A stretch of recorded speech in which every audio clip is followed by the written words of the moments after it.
Ang bilis naman umalis ng tito mo. Alam mo, aaminin ko mas safe sa pakiramdam ko nandito si Robin Hood.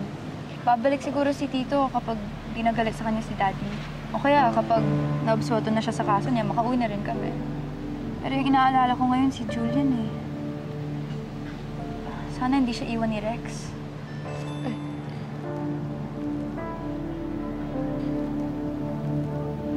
Tino? Speaking of Julian, Lizzie, nagmamakaawa na siya. Anong sasabihin ko? Petray, magagalit si Nenay kapag nalaman niya na sinabi natin kay Julian kung nasan tayo. Eh, anong gagawin ko? Si Julian ba yung tinatext ninyo? Nenay, nag-worry lang naman po kami kay Julian. Baka wala siyang kasama ngayon eh. Matindi po yung pinagdadaanan ni Julian ngayon. Nandun ako.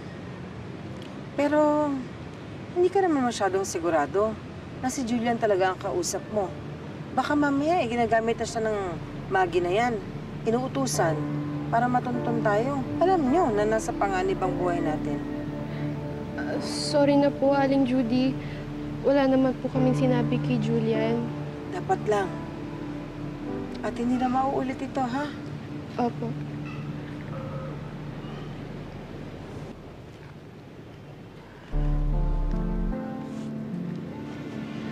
Okay lang yan.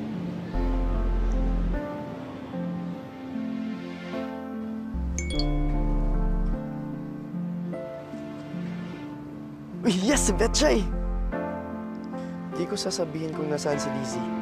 Huwag ka na magte-text dito. What?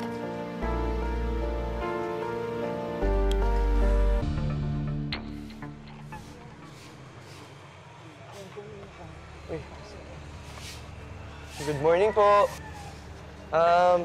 Nandito po ba si Kuya Jack? Jack? Sino yon? Wala kaming kilalang ganun. Po, bahay niya po to, di ba? Sino po ba kayo? Ba't niyo po hinahanap si Papo? Ako po si Julian, Julian Balbuena. Boyfriend po ni Lizzie. Hinahanap ko po kasi siya. Balbuena? Lola, kalaban! Sugod! Di mo! Rugo ka ng buhay! Hoy! Lola! Lola!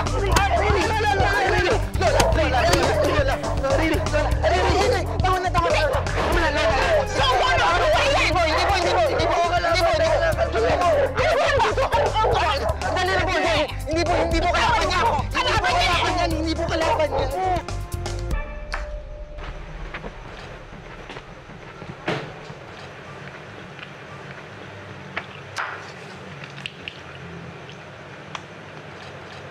Lizzie. Hoy. Hoy. Minangat ako na baka masugat ka dyan.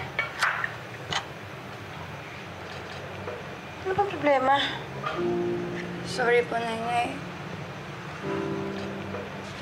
Hindi ko kasi malis sa isip kasi Julian eh.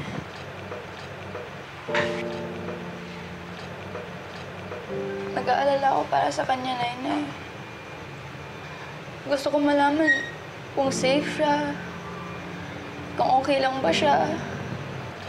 Feeling ko po kasi may hindi magandang nangyayari. Tapos mag-isa lang siya. Alam ko kailangan niyo ako, pero wala ako dun para tabayan siya.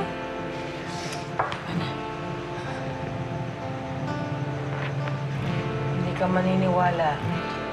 Pero naiintindihan kita. At hangad ko rin ang kaligtasan ni Julian. Kaya lang wala tayong magawa eh. Nakatali ang mga kamay natin, hindi tayo makalabas sa lugar na ito. Ang pwede lang natin gawin ay ang magdasal. Pagdasal mo na lang muna si Julian kung maging ligtas siya.